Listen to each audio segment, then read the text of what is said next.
3颗，4颗，30颗，526颗，8743颗，8745颗，9999颗，10000颗。吞下这10000颗筑基档，我足足用了100天。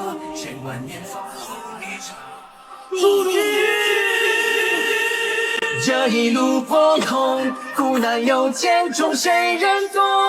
只求有朝再相逢，修炼成始终，愿抽万时空都目送，终究平凡不平庸。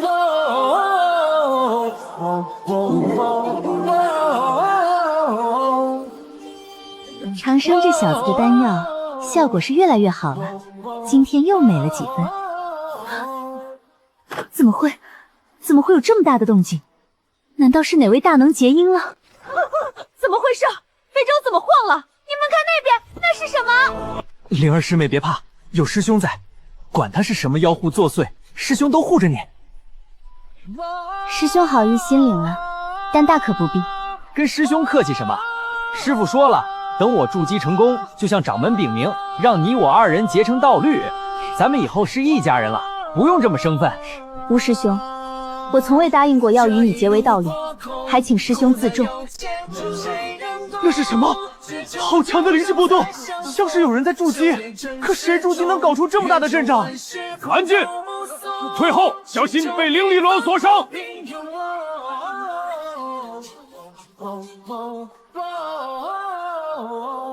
掌门师尊，这异象，那是鸾海秘境的方向，千年难遇的七彩筑基罩。此人日后必是横扫诸天的大帝。此人行事谨慎，洞府外足足设了3层结阵，连本座都无法透射是何人在里面筑基。查，立刻去查！本座倒要看看这筑基之人是哪位天骄。是。师傅，这异象动静这么大，会不会是秘境里有高蛟妖物在筑基？怎么怕了？你若是怕，现在就可以回去。弟子不是怕，弟子是担心师弟师妹们修为尚浅，遇上御神炮应对。毕竟1年前月瑶师妹就是在鲤鱼遇上了筑基妖放，才不幸陨落的。你们怕了？弟子等不怕，愿入秘境试炼。你们在秘境里若是遇险，宗门便会知晓。进去吧，一切小心。总算是筑基成功了，小子，把你脸上那块蒙眼布摘了吧。师傅，我眼睛早就废了，废什么话？让你摘你就摘。1万颗筑基丹下去，连你全身经脉都重塑了一遍，区区眼疾早已痊愈。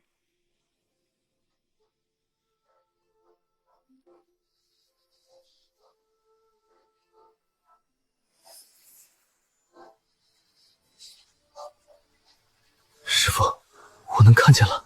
筑基吧就有重塑肉身、修复暗伤的功效，再加上你足足了数万颗9天圣品丙气丹和幽影极肌，自然好了。这1年的丹药养下来，脱胎换骨，样貌都长开了。以前面黄肌瘦的小瞎子，现在扔至人堆里都扎眼。就算你妹妹活着站你面前，怕是都不敢认你这个哥哥。变化真的这么大吗？以后别再承认自己是陈长生了，隐藏身份才方便你查清真相。知道了，师傅。苏师妹，慢点走嘛，前面离那异发异象的筑基妖柱越来越近了，小心有危险。吴师兄，我的事不劳你费心。还有结为道侣之事，我从未应允，还请师兄以后不要再提。苏灵儿，我给你脸了是吧？这秘境可不比大通风，这里可是叫天不应，叫地地不令。我劝你最好放乖点，不然遇上危险了，可别跪着求我救你。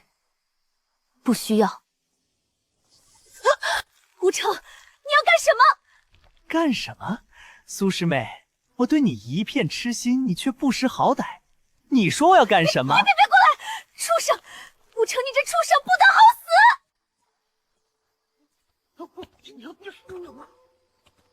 那女子的声音好耳熟。她就是苏灵儿，真是天道好轮回。1年前她为了攀高枝，嫌你碍眼把你甩了，现却栽在了同门师兄手下，也是自己选的路，别管了。事不关己，高高挂起。苏灵儿，原来她长这个样子。苏师妹，你就从了我吧。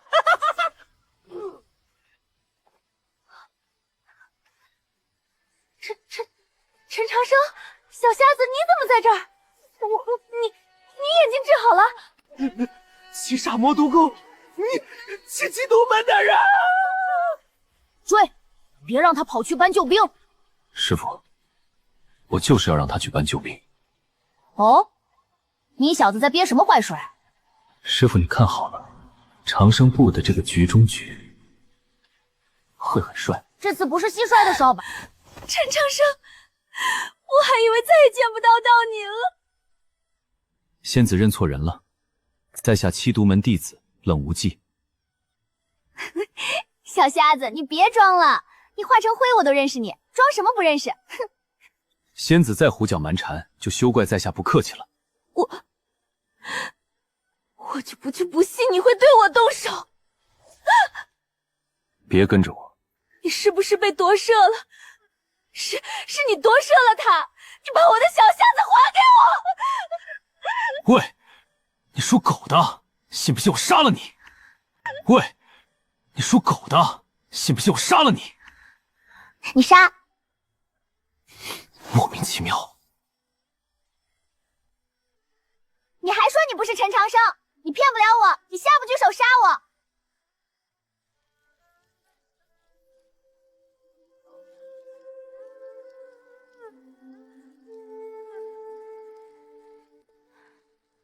陈长生，长生，抓住了！你还说你不是陈长生？这个传声玉佩是我去年亲手送你的。我说过一块你拿着，一块我留着，隔再远说话都能听见。想不到你还一直带在身上呢。这是我在坊市随手买的，你想要就拿去。还嘴硬，陈长生，听得见吗？听不见。怎么会听不见？明明是一对的，不会的，是不是坏了？我说了，这不是你说的什么传音玉佩，我也不是你要找的什么陈长生。陈长生，是不是去年单数大比的时候我说话太重了，你还在生我的气？对不起，对不起嘛，我是为了……仙子，我最后再说一遍，我是冷无忌，不是陈长生，还请仙子自重。我有线索，我有陈月瑶死因的线索。说，你松手，我快喘不上气了。半年前的一天晚上，我去书房给宇文大通送丹药，撞见他正在研究月瑶的遗物，好像在找什么。师傅，你要的清胃丹炼好了。放那儿吧。师傅，这些是什么呀？一位弟子的遗物，我收纳整理一下。是哪位弟子的遗物呀？多嘴，出去！弟子告退。我能感觉到，那天出去的时候，他一直在背后盯着我。从那之后，他就经常当着所有弟子的面对我非打即骂。师傅，这是弟子炼的培元丹。又是取天品我要的圣品培元丹。单数大比的时候，你不是能炼9天品聚气丹吗？怎么现在变笨了？天才变成蠢材了？师傅，弟子……此等废物，打死活该！资质差，炼丹也不行，留在大通峰简直是浪费资源。他对我态度转变，就是从那晚我撞见他整理月瑶遗物开始的。你怎么知道那是我妹妹的遗物？遗物里有一页档案纸，上面清楚写着陈月瑶3个字。原来是宇文大通撕落妹妹的那页档案。妹妹，你还说你不陈长生，露馅了吧？你说月瑶是你妹妹，骗子！打死你！打死你！害我哭得那么伤心。我没说陈月瑶是我妹妹，你听错了。哼，骗子！你还嘴硬！打死你！打死你！我是长生，但以后别再叫我陈长生了。陈长生已死，这世上只剩下一个冷血无情的复仇机器——冷无忌。陈长生，不对，冷无忌，你去哪儿？去看看秘境里还有没有其他线索。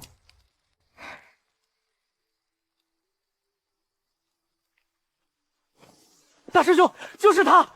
七毒门的冷无忌，不仅出手伤我，还勾结苏灵儿背叛宗门，您可得为我做主啊！阁下是七毒门的人，鸾海秘境乃是玄剑宗的地界，你私闯我们领地，蛊惑我们弟子，未免太不把我大通风放在眼里了。大通风，宇文大通手下的走狗也配在我面前叫嚣？大师兄，您听见了？他连长老都敢辱骂，快先斩后奏，杀了他们，再回去禀明师傅。回去禀明那个老痞子，你们不会以为你们今天还能活着回去吧？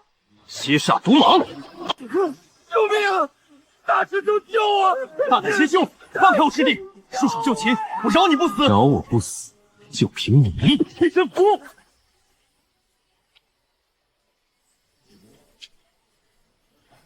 雷火符阵！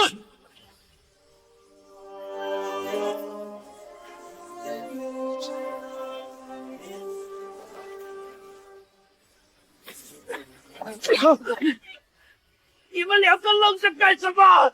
快杀了苏灵儿那个叛徒！叛徒苏灵儿勾结邪修，残害同门，受死！背叛宗门，人人得而诛之！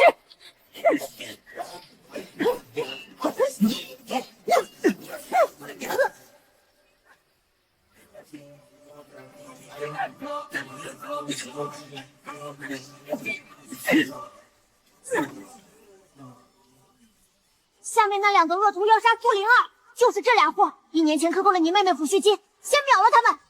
该死！一个腐朽人也敢近身与我单修肉搏，要你的命！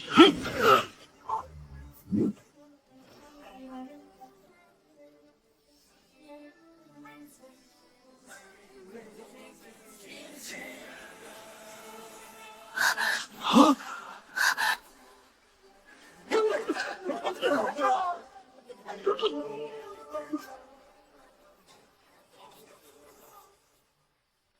终极怪物，恐怖如斯，恐怖如斯！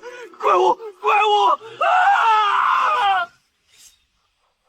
这99拳，就当是你们克扣99抚训灵芝的报应。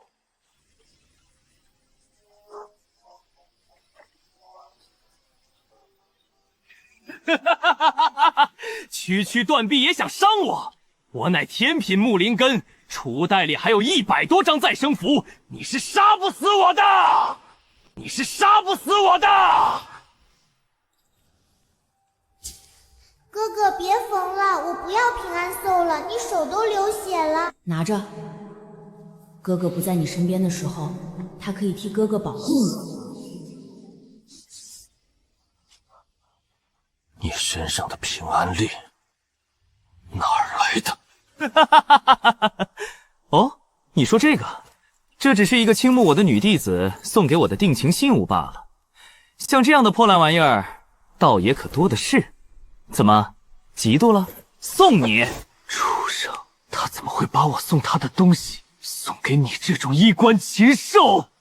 是你杀了他，是你杀了他！小心！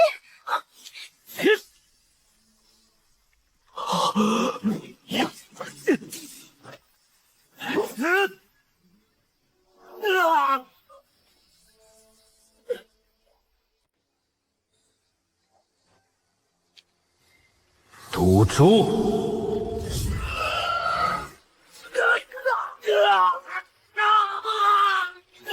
我最后问你一遍，这个平安结哪儿来的？你这个疯子！老子天品木灵根20岁筑基，乃是修仙界不世出的天才。玩过的女弟子没有1000也有800，谁记得是哪个贱丫头送的？放开我！今日你敢动我一根毫毛，明日玄中宗就踏平你七毒门！陈月瑶是怎么死的？老子怎么知道？那贱丫头又不是老子杀的，老子这辈子只杀过一个人，是与我同天入族的师弟抢了他的符箓。看来你确实不是凶手。对，我不是凶手，你放了我，我便不追究今天的事儿，我还可以给你零食。我不是凶手，我不是凶手，你为什么还要杀我？疯子，你这个疯子！你不是凶手，但你死有余辜。都死了！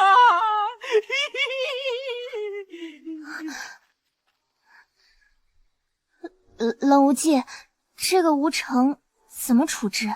你自行处置吧。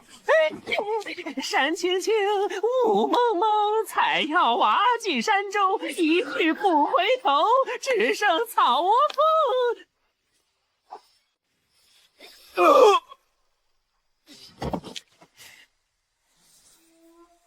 想不到小瞎子1年不见，修为提升这么多，长得也更英俊了，讨厌。4名弟子陨落，连天品木灵根的筑基弟子周玄福也。栾海秘境中到底发生了什么？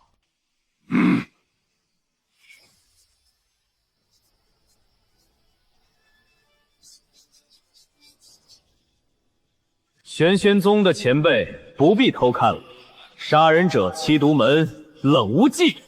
嚣张！好一个七毒门冷无忌！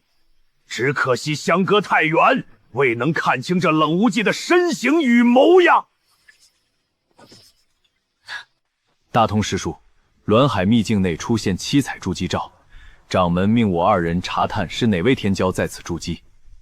2位师侄来得正好，七毒门邪修冷无忌擅闯栾海秘境，残杀我方4名弟子，连筑基期的首席的弟子周玄福都惨遭毒手。你们速速回去禀报，请掌门定夺。七毒门，又是七毒门！这1年来，我玄剑宗弟子下山便屡遭他们拮据，今日竟敢直接闯入栾海秘境屠了我们弟子，简直欺人太甚！师兄，你说，方才引发七彩筑基罩的所谓天骄，会不会就是这个冷无忌？极有可能。师弟，你即刻返回主峰，禀明掌门，我留下来与大通师叔一同搜寻邪行踪迹。是。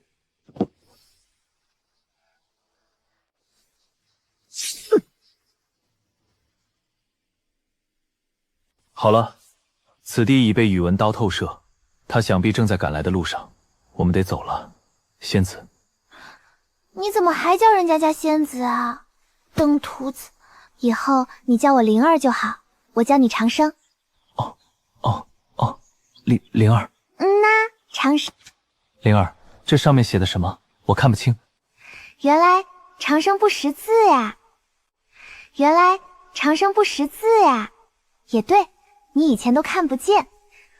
这5个字念万福本源力，应该是周玄福的东西。这些是字？不像字，我也看不懂，奇奇怪怪的。好家伙，这是一本无字天书，好宝贝，可比七煞魔毒功厉害多了。你小子捡到宝了。比七煞魔毒功还厉害？那为什么那个符修打不过我？那个符修肯定没看懂这本无字天书，这书上的符文，别说他了，就连本座一时半会儿都参悟不透。赶紧找个隐蔽洞府躲起来，多布几层毒阵，好好参悟这本书。真要是能摸透它，以你现在筑基的修为，说不定能画出月劫符阵，占了金丹期的宇文大通。果然是宝贝。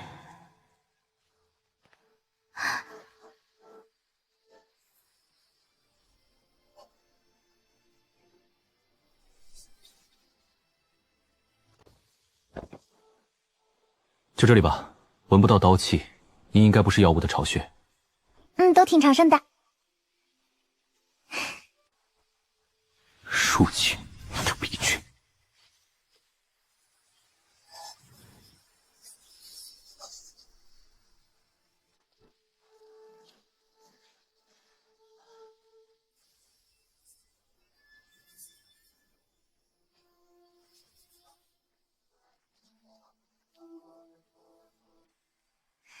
长生专注起来的样子更俊了，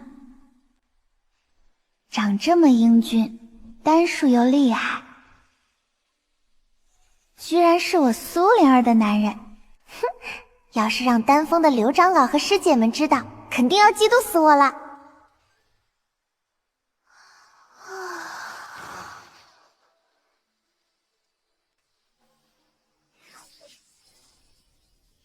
掌门师尊，不好了，栾海秘境出事了，4名弟子遇害，大通峰首席弟子周玄福也陨落了。长生，什么？竟有此事？可知是何人所为？回掌门，据大通师叔所言，凶手是七毒门的冷无忌，极其嚣张，杀人后还以千里传音留下性命。昨日的七彩筑基罩，多半就是此人引发。七毒门，又是七毒门！昔日他们在我玄剑宗的地界胡作非为，本座念在他们偏安一隅，屡次忍让。想不到他们竟得寸进尺，敢闯入我玄剑宗的栾海秘境，杀我宗门弟子！传我号令，所有筑基弟子各封执事长老即刻集结，七毒门入侵栾海秘境，凡见邪修，格杀勿论。师兄，咱们不会被玄剑宗的人抓住吧？我有点慌啊。出息，就偷他们几棵灵草，抓住了又能怎样？难不成动用宗门大阵轰你啊？师兄，真被你说中了，他们真的倾巢出动了！快发信号，敌袭！是个哑蛋，师兄快跑！掌门，那2个是七毒门的人，常年溜进灵田偷盗灵草，屡教不改。发现邪修，杀！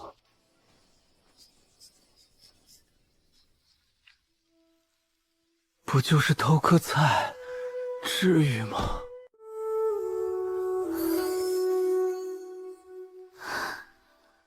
长生，你是不是悟了？我也不知道，只是感觉这些符文像是活的。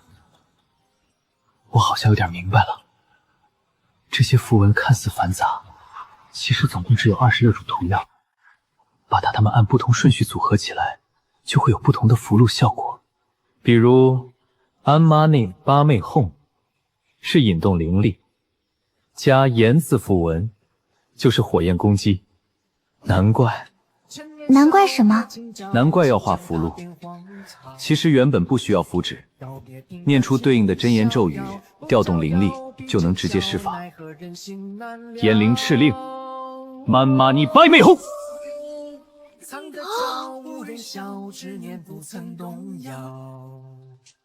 我操！长生，你接着说，我记下来。然后呢？然后，因为有些真言太长了，念完要很久，施法太慢。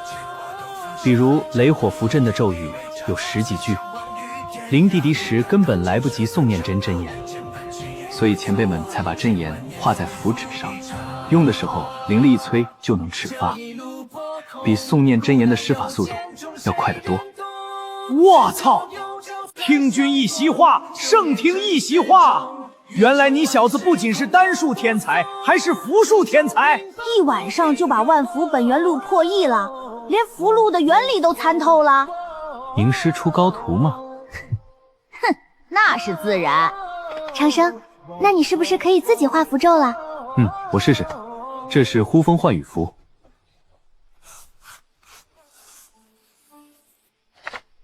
风起，雨落。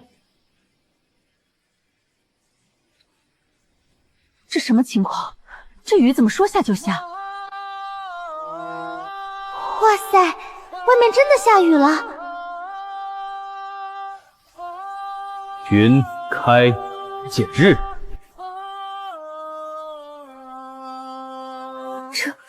这究竟怎么回事？雨怎么又说停就停了？自昨日起，玄宗异象连连，也不知我派未来气运究竟是吉是凶。大东师叔，这天气阴晴不定的，会不会？无碍，谅他冷无极区筑基修为，也翻不什么大浪。继续找。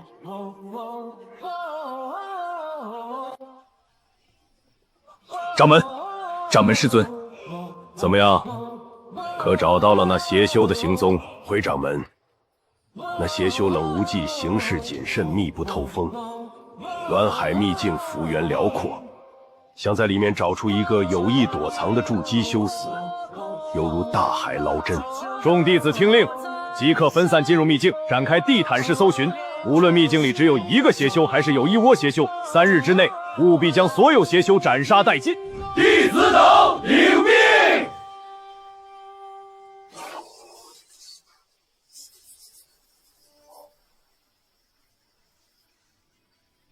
诛仙符阵共有10个秘法大阵，一阵更比一阵强。金丹氏肉身再强，陷入这符阵之中，也会处处掣住，难以施展。符阵外，我不是宇文大通的对手，但符内，我必让那老痞子死无葬身之地。灵儿，我要出去报仇了。在我回来之前，绝对不要离开这个洞府。只要你不出去，就永远不会有人进得来。成，要不再等等好不好？等你结丹了，修为高了，再报仇也不迟。眼下越界战斗太危险了，我怕。拉弓没有回头箭，决战时刻，若为敌退缩，就是死路一条。除了亮剑，我别无选择。那你千万小心，一定要回来。展成，你一定要平安回来，我和女儿永远等着你。女儿？女儿。笨蛋，你难道不记得了？其实那晚你替我解毒时，我是清醒的，只是浑身无力，连眼睛都睁不开。上了大通风之后，我每天都把腰带勒得紧紧的，还总是弓着身子走路，就怕别人发现我肚子来越大。临盆那晚，我偷偷下山，把女儿生下来，交给我山下的爹娘带着了。如今她已经2个月大了。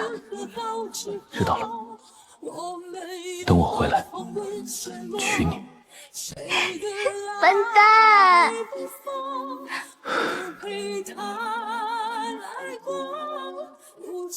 陈长生，我等你回来娶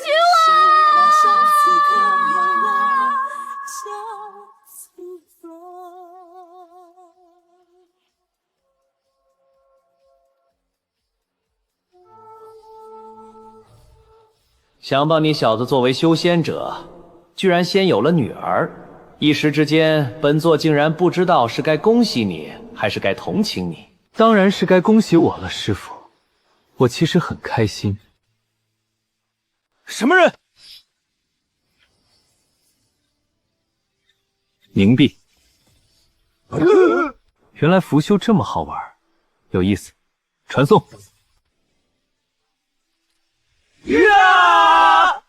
魅惑。看来玄拳宗出动所有筑基弟子来诛杀冷无忌啊！忙活了一整天，总算是把这福禄诛仙八卦阵布置好了。接下来猎杀时刻开始。什么闺房，蚊子这么多，连个邪修的影子都没见着。掌门也真是兴师动众的，至于吗？六长老。长生，你怎么在这儿？你眼睛治好了？是呀。那以后我和你师姐们可不能再开着门洗澡了，不然你小子肯定偷看。六长老放心，长生不是那种人。对了，师姐们呢？这次掌门集集的都是筑基弟子，你师姐们都是炼期，不让来。宇文大通呢？六长老，你可知他在何处？你大通长老不会是想趁乱杀他吧？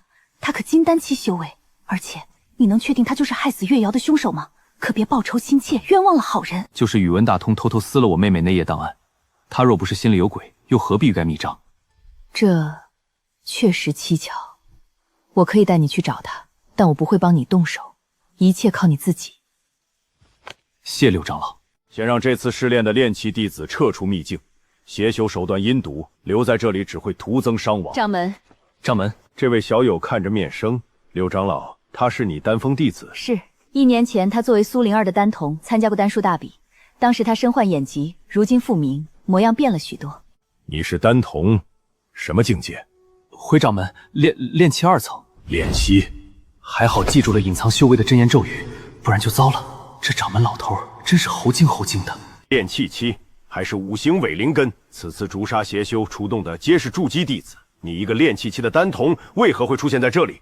掌门息怒，弟子事先并不知情，只是看见诸位师兄师姐都往鸾海秘境方向赶，一时好奇，就随波逐流跟了过来。掌门，长生他年纪小，不懂事，并非有意擅闯秘境，您别怪罪他，我这就让他回去。既如此，你便速速回宗门吧。那冷无意连杀4名弟子，其中有1名还是筑基期，秘境之中危机四伏，不是你这炼气弟子该待的地方。正好大通通要带这2个失炼弟子出去，你也一起。是。走吧。哎，你杀过人没？杀过啊！进玄宗之前，我炼气1层的时候，就一掌拍死过一个小女孩。嘀咕什么呢？回师傅，我们再聊回去吃什么？对，聊吃的。就知道吃。陈长生，弟子在。你之前是苏灵儿的丹童？是。你在秘境里可有看见苏灵儿？回长老，没有。奇怪，这丫头本命瓷完好无损，人却不知道哪儿去了。本座只需再夺了这苏灵儿的天品水灵根，金木水火土5行天品灵根便尽数凑齐了，一次补全道基，他日岁丹结英之时，方能避免丹崩英散、境界逆衰、道基损毁的恶难。确保万无一失。哼，苏灵儿这蠢丫头，天品水灵根却不自知，还以为自己只是上品。长老，要不我们去那边找找苏灵儿吧？那边林子密，说不定她就躲在里面。也罢，今夜不杀了那冷无心，本座也睡不着。那就再找找吧。本座怎么感觉背后凉飕飕的？傀儡符。长老小心！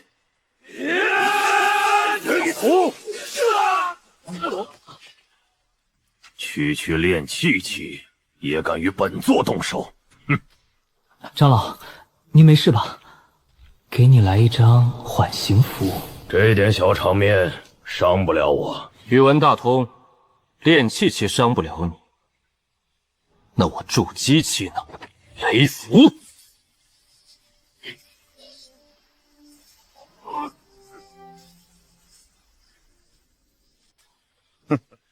在我身上贴缓刑符，原来你才是藏得最深的那个。不过，太高估自己了。本座杀你，比捏死一只蚂蚁还简单。替身符，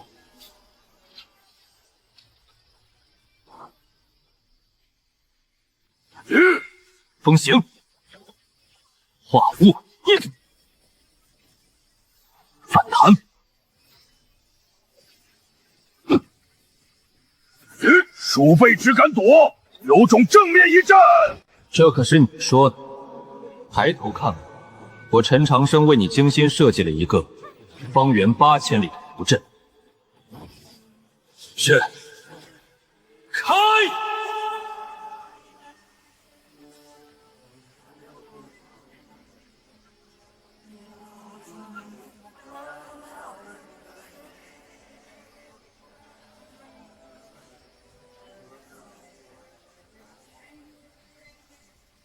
趁年少，别计较，情长大别荒唐。告别平凡，寻觅逍遥，不招摇，必称笑，奈何人长生部下的符阵，他和宇文大通的决战要开始了。不行，我要去帮他。宇文大通德高望重，长生与他为敌，就是与整个宗门为敌。他是我苏灵儿的男人，我要和他一起面对。这难道是长生部的阵？此阵法力无边，本座从未见过，竟也看不透阵眼所在之处。能布下此阵者，必是悟性通天的绝世高人，日后修为不可限量。所有弟子往符阵中心集结。发生什么事了？怎么看着像是要打起来了？大通长老可是金丹修士，那小子不要命了！真是不自量力，居然以为布个符阵就能伤到大通长老，可笑！刘长老，这就是你丹峰弟子，竟胆敢以下犯上，妄图以符箓阵法弑杀宗门长老！逆徒啊，浪费啊，白白浪费了一身通天的悟性。逆徒！掌门，这陈长生平时看着挺老实的，怎么会？掌门，我也不知他今日为何做出此等大逆不道之举。逆徒陈长生，还不住手！出来受宗法处置！不行啊，掌门，符阵中心被无相墙隔开了，我们根本进不去。本座就不信区炼气器布下符阵中的无相墙能阻挡我元婴修士。众弟子听令，合力轰击此墙，破阵！轰吧，加油轰！这无相墙可吸收灵力，你们的灵力轰击正好为我这符阵续航。精妙，太精妙了！小子，你这是什么符阵？将死之人，我也不妨让你死得明白。这符阵乃是我自创的，名为诛仙符阵。今日就要你宇文大通还我妹陈月瑶的命来。你妹是陈月瑶？是啊，你也姓陈，本座早该想到的。镇一，审判。罪人宇文大通残杀我妹陈月瑶，夺她灵根，断她筋脉，桩桩血债罄竹难书。今日我陈长生借诛仙符阵血，替天审判，替妹索命，让你形神俱灭，死无葬身之地。什么？陈月瑶是大通长老杀的？你们看，那里有2具弟子的尸体，刚刚他们还好好的。长生，凶手居然真的是他！啊！想我宇文大通一世英名，最后竟落得个身败名裂的下场。对，你妹妹是我杀的，亮出你的本事，替你妹妹报仇吧！今日我宇文成大通，倒要以金丹修为团你这所谓的诛仙符阵。且去。镇2，光阴。怎么突然变慢了？这是时间之力。以彼之道，还施彼身。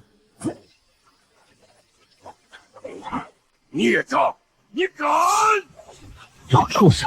世上天灵根之人何其多，为什么偏偏害我妹妹？本座看他档案，家中只有一个瞎子哥哥，既无背景，更无靠山，正好我惹得起。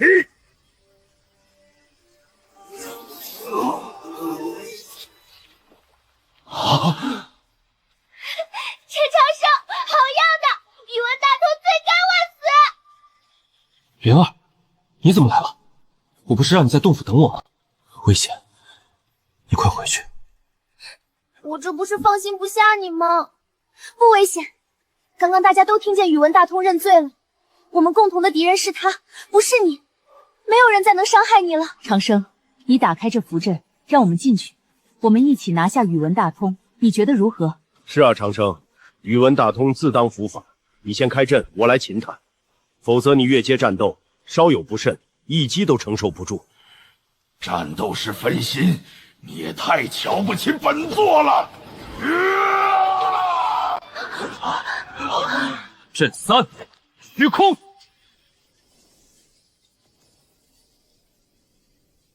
怎么会？这你吓死我了，灵儿！快退去柳长老和掌门身后，我速战速决。长生，我还要亲。等我先杀了他再亲。你们都这么亲密了，都亲上了。是啊，师傅，我和长生还有一个女儿呢。陈长生，你拼尽全力挡我这一击，是不是因为这无相墙从外面破不开，从里面却可一碰即碎？这无相墙就是符阵的阵眼吧？糟了，被他发现破绽了！快速战速决！阵4，金钟。你困不住本座，那就阵5焚天，阵6噬骨，阵前千雷，阵8冰封，阵9弑神，阵10诛仙。金丹被你打碎，灵根也被你打废，你赢了，我死还不行吗？妹妹，哥哥终于替你报仇了。亲他！亲他！亲他！你看我干什么？刚刚你怎么亲的，现在就怎么亲呗。宇文大通死后，所有人继续在鸾海秘境中逐杀邪修了无忌，无果而终，无功而返。经宗门核查，前大通峰长老宇文大通私设邪阵，掠夺弟子灵根，残害同门，罪证确凿，即将其长老封号追夺，将其尸骨遗骸弃出宗门，任命柳如烟为内门长老，执掌原大通峰，艺名如烟峰。弟子领命。如烟啊，你执掌内门，有没有想破格收入门下的弟子？本座替你做主。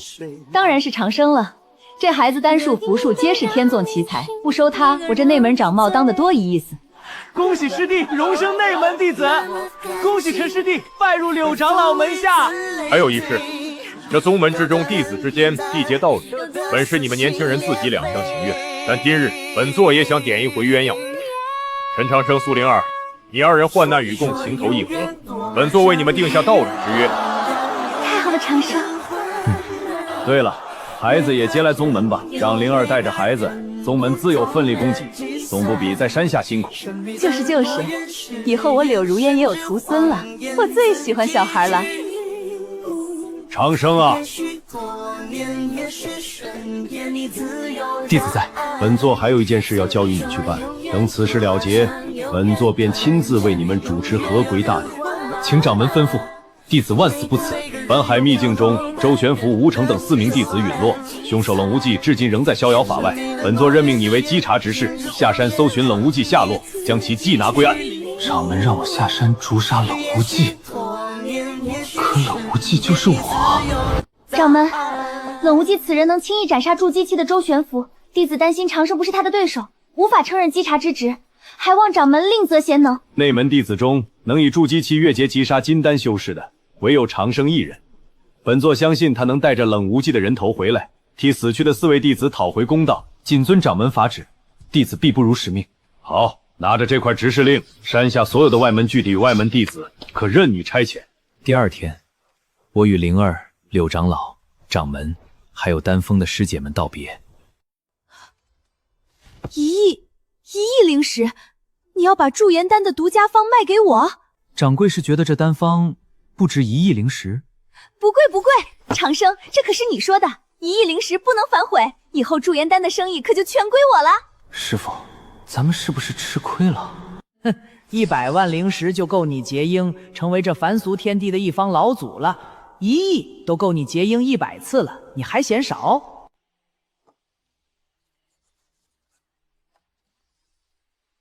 ？1亿，才1亿灵石就拿下了驻颜丹的丹方，这可是年入10亿的生意啊！这小子怕是不知道，现在驻颜丹都炒到1万灵石一颗了，而且还供不应求。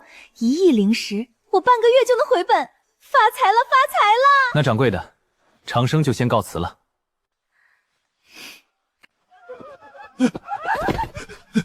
老人家，你们何故逃跑？发生什么事了？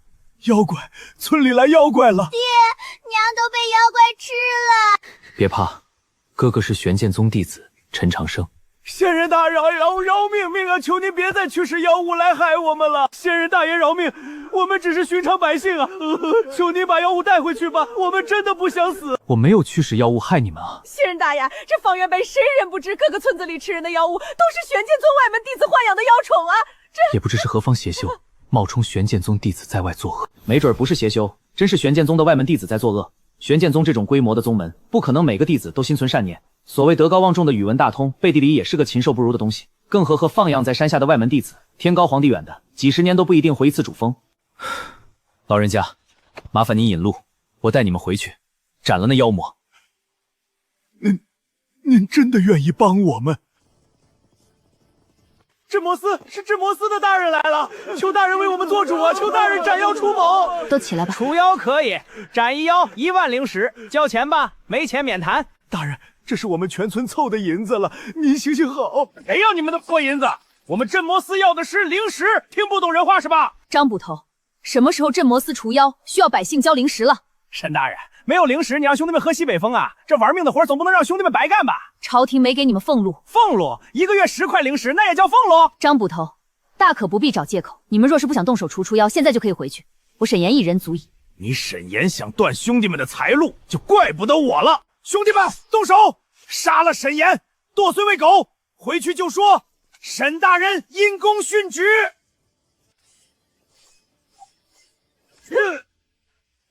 沈岩，你以为你是总司派来的，我们就不敢杀你？老子早就看你不爽了，死吧！想不到我沈岩一生除魔卫道，今日竟要死在这些杂碎的刀下。千金。不入，不救，修仙者，是修仙者啊！剑雨，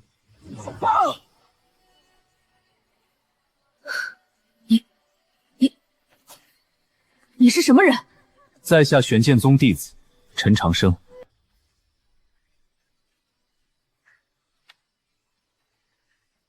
沈岩谢仙人搭救，举手之劳，沈大人不必客气。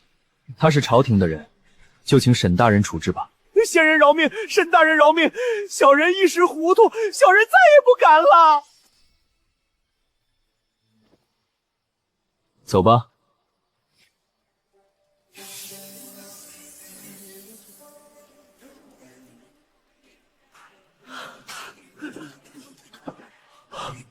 这就是仙人大爷的飞舟，想不到咱们这辈子居然还能在天上飞。跑啊！你们接着跑啊！玄剑宗的仙人说了，每月供奉不够，就吃你们几个凑数，哈哈哈！仙人，妖物在那儿，我下去斩了他。区区筑基妖物，何须沈大人亲自动手？雷火符阵。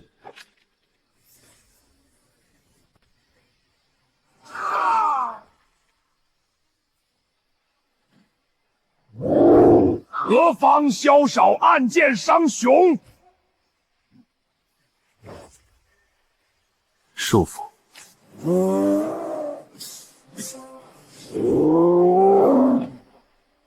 放开我！放开我！你是什么人？仙人太厉害了，这下我们有救了。好强的符术，今日幸亏遇上仙人，不然再给我100条命，也杀不了这化人形通晓法术的妖物。妖孽，不好在深山修行，为何出来害人？仙人饶命！小妖是被玄剑宗弟子寒夜抓住的，他每天都不给吃的，还逼我出来帮他抢供奉。小妖实在太饿了，这才伤了人。玄剑宗弟子寒夜，沈大人，还请在此处守护村民，我去便回。仙人放心，沈岩定护好村民。这是一些符箓，遇时集中意念扔出1张即可。多谢仙人。这就走，这就走，这就走。带我去会会这个寒夜。仙人竟然给了我这么多的符箓，好想试一试。不，还是希望今晚用不上吧。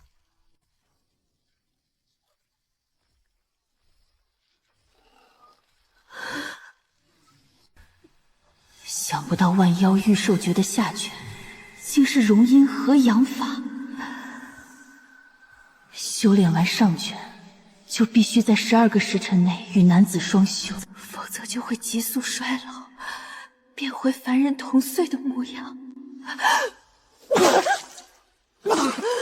凡人作祟了，凡人60岁的模样，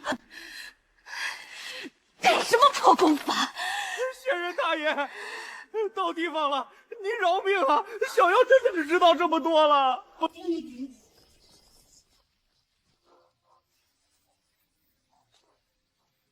这人倒是英俊，巧了，吃里扒外的东西，出卖本座还敢回来？大胆邪修，你是什么人？为何要冒充玄剑宗弟子，驱使妖物害人？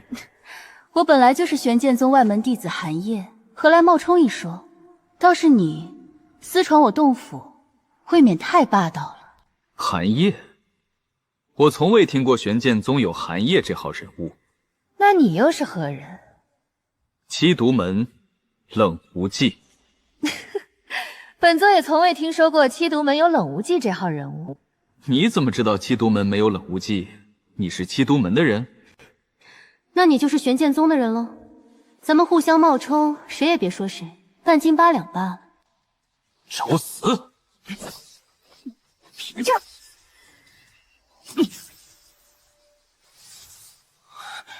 让这邪修给跑了。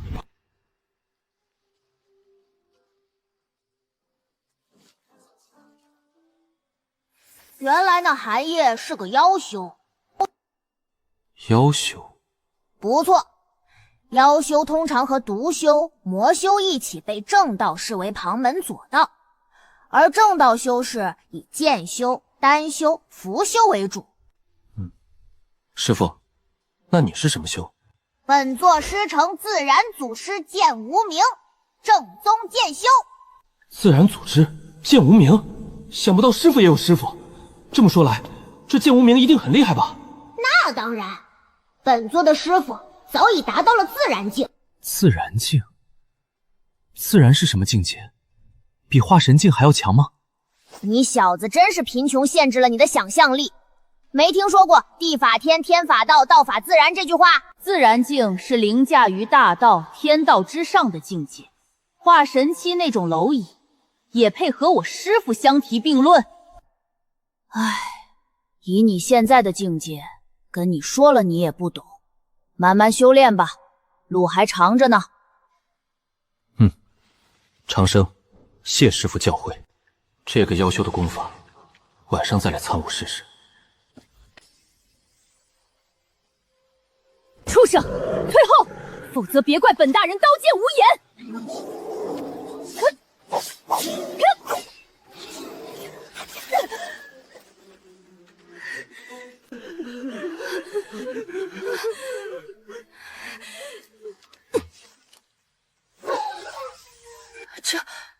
这威力竟如此之强！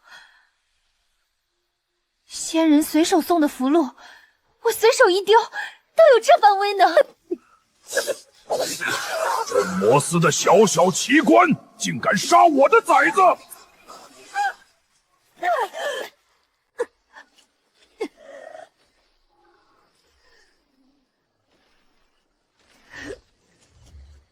好嫩的鲜肉，吃起来一定很可口吧？镇妖符。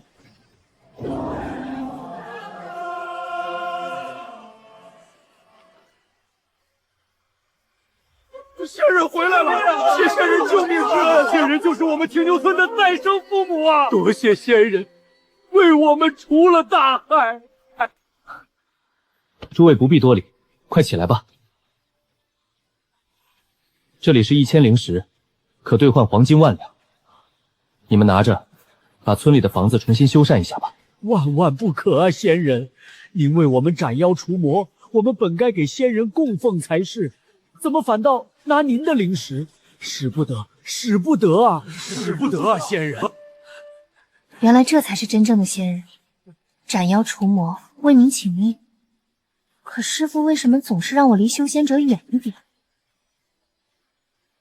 仙人明明这么让人喜欢，受人爱戴。诸位乡亲，既然仙人一番心意，你们便收下吧。这些灵石便算作朝廷的赈灾抚恤。待我回到帝都，禀明镇魔司，自会将灵石补借仙人。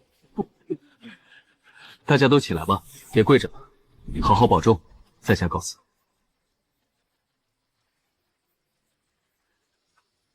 沈大人还有吩咐吗？仙人，沈岩刚刚答应仙人要把灵石补给您，怎能言而无信？而且今日县衙张捕头与庶民捕快已死，回去沈岩还需要录口供，也希望仙人替我做个见证，否则我百口莫辩。区1000灵石，大可不必。不过作证之事，我且却随你走一趟吧。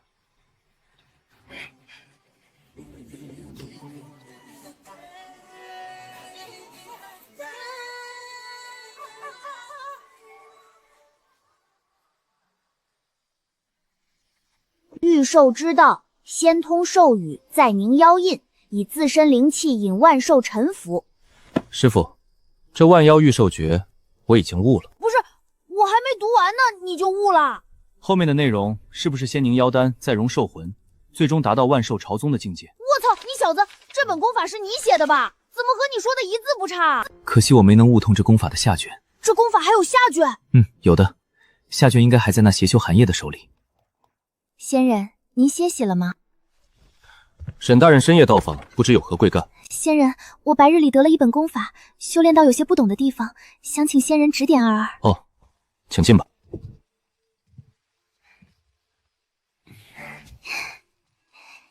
仙人请喝茶。仙人，你看这里，我修炼到这一重，就再也进不了了。修炼到这里，需要阴阳调和与道理。不好意思，我……沈大人，深更半夜，你我二人同处一室，就不讨论这种功法了。仙人此言，莫非是嫌弃奴家？没有，沈大人，在下已有妻室了，为了避嫌，还是请沈大人回自己房间吧。仙人哥哥，奴家第一眼看见你无法自拔，还请仙人哥哥成全。大胆妖狐，竟敢附身沈大人，意图魅惑，驱邪符！你是不是男人居然打女人？死样！糟了，师傅，刚刚那杯茶有问题，我现在无法调动体内灵力。你小子也太大意了，真不知道该怎么说你，好自为得吧！师傅救命！师傅救我！爱就像蓝天白云，晴空万里，突然暴风雨。我怎么在这儿？仙人，前面不远就是镇魔司了。你小子不是挺开心吗？昨晚喊什么救命，真他妈能撞！昨夜附身沈岩的究竟是狐妖还是什么东西？我只看见了他的狐狸尾巴，其他的不知道。仙人，您在想什么呢？没什么，只是初见镇魔司，震撼于其巍峨气派。仙人谬赞了。沈大人不必对在下客气，称呼在下名讳即可。行，陈长生，那你也直呼我沈岩吧，我师傅也是这么叫我。你师傅？说曹操到，瞧，那就是我师傅，镇魔司总捕大秦第一女斩妖石斩妖。他胯下坐的是玄甲摩西，刀枪不入，力能扛山。这次万妖千魔榜，我师傅以独一档的战绩，连斩3头金丹7大妖，活捉7头4大妖，整个南方的妖物都闻风丧胆。10头妖就第一了，挺厉害的呀，至少我觉得厉害。寒夜，那个妖修也来帝都了。万妖千魔榜、镇魔司，这些名字一听就是能掀起腥风派雨的存在啊！看来接下来不会有太平日子了。还有我龙傲天和自然组织剑无名呢。唉，你们师徒的名字一出来，我们还有上桌吃饭的资格吗？说的也是，有那么点道理。臭男人，便宜你这臭丫头。那个女修我都不认识她，她为什么要骂我啊？还说便宜我了，莫名其妙。难道昨晚附身沈岩的狐妖就是寒夜？我操！哎呀，不管她了，走吧，我带你认识认识我师傅。师傅，这斩妖妖的装扮和武器怎么奇奇怪怪的？这斩妖妖多半是从其他世界穿越过来的。本座纵横诸天的时候，在一个叫蓝星的世界待过一段时间，那里的人就穿这样。哦，原来如此，还是师傅见多识广。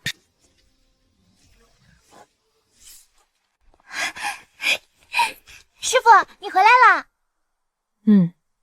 你这次去青牛县巡查，可有什么发现？师傅，重大发现！青牛县镇魔分点的捕头，逼着老百姓交灵石才肯除妖，中饱私囊，完全不顾百姓死活。岂有此理！是啊，真是太可恶了！他们不除妖就算了，还不让我替村民除妖，说我断他们财路，当场就要杀我。幸好这位陈县人出手相救，不然我就回不来了。举手之劳，何足挂齿。在下陈长生，见过斩大人。好帅一男的，这不标准的爽文男主脸吗？英雄救美，妥妥的主角剧本啊！他不会也是穿越过来的吧？试试。How are you？ 啊，斩大人，您说什么？我没听清。How old are you？ 你回答他 ，Nice to meet you。来死秃咪丘。奇变偶不变，符号看销店，服部看销店。老乡啊，100多年了，我终于在这个鬼地方碰见老乡了。你知道我这100多年怎么过来的吗？刚穿越过来我就撞见野猪精，10层楼那么高啊，差点就把老子当白菜给拱了。还好老子觉醒了系统，一路摸爬滚打才做到今天这个位置。老子，您是男子？不是，如假包换女的，就是年纪有点大，100岁出头。我也不知道你这算不算大。对了，这是驻颜丹，服下之后可驻颜50年。初次见面，小小薄礼，不成敬意。哇塞 ，bro， 你也太顶了！你也有系统吧？能炼出这么牛逼的丹药？系统，帮我检测一下，这是不是真的驻颜丹？叮，检测完毕，确认为正品驻颜丹，服下1颗可驻颜50年。谢了兄弟，以后在帝都有事你吱声。仙人，我也想要1颗驻颜丹，是我先认识你的，你怎么给我师傅不给我？还有，这是最后1颗驻颜丹，圣品驻颜丹，服下后可驻颜500年。谢谢你，陈长生。哎，不是兄弟，你给他圣品驻颜丹驻颜500年，给我普通驻颜丹驻颜50年，你这也太区别对待了吧？你喜欢他是吧？没有，斩大人抱歉，今晚我炼出圣品驻颜丹给您送去。要不说咱俩是老乡吗？仗义，太仗义了！打今儿起，你就是我镇魔司的超级 SUIP 加 MVP 加 No.1， 有事吱个声，姐帮你摆平。不能叫姐，你100多岁，应该太奶红辈了。不是老乡，你能别提我年龄了吗？我没想到，驻颜丹竟然成为了我融入新环境的好宝贝。晚上给斩妖妖送丹之后，他直接把我编入镇魔司，封了个小奇官。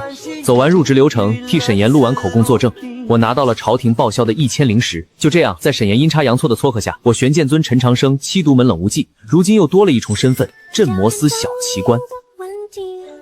师傅，自从那夜之后，我又悟了许多。我隐隐约约感觉，这御兽万灵诀的下卷，就是狐妖给我看的合欢融灵法。我勒个去，这么邪门吗？师傅，今天我就先练到这儿了，越往后练，我越感觉不对劲。那你现在练到第几层了？第6层，已经能通百兽之语，凝出初级妖液，短时间内操控低阶妖物。其实这妖修功法，有些地方与七煞魔毒功相同，但在御妖领域更加全面。除了毒兽，还有不少性情温和的妖物也能驾驭。那可以找机会抓只妖虫养着，也能纵向加强自身实力。变强不一定全靠境界提升，丹药、蜈蚣、符箓、妖宠、法宝这些都可以拉高战力。陈长生，你在里面吗？我们要去黑风岭除妖，你跟不跟我们一起去？那里都有什么妖物？师傅说有赤眼猪妖、毒刺蜂群、铁甲巨蜥，好多呢，盘踞在黑风岭劫掠过往商办。正好都是低中阶妖物，刚好可以用来试炼御妖功法。走吧。上次你给师傅炼了圣品驻颜丹后，他就每天沉迷于自己的美貌，对着镜子照个不停。本来他稳居万妖千魔榜榜首，现在都快要被斩妖鼠的人追上来了。没事，有我在，没有人能追上斩大人的榜首位置。也许多年，也许10年，你自有答案。斩大人，这几日都不见你出去除妖，是打算把榜一拱手相让吗？女帝陛下今日可是为此发怒了。别说几日了，就算本大人再休整10天，凭你们斩妖鼠这帮老鼠，也休想追上我。你，走着瞧。赵大人，那人很猛。猛，一副生面孔，新来的能有多猛？别被他英俊的外表欺骗了，他是真的猛，杀妖都不用动手，丢丢符箓就行。谁在背后说我？寒夜，又是这个寒夜，还加入了斩妖鼠，真是冤家路窄。这次就看我陈长生怎么把你玩弄于股掌之间。妖物不散，争一不解，守人间烟火，斩天下妖魔。听朕号令，出发！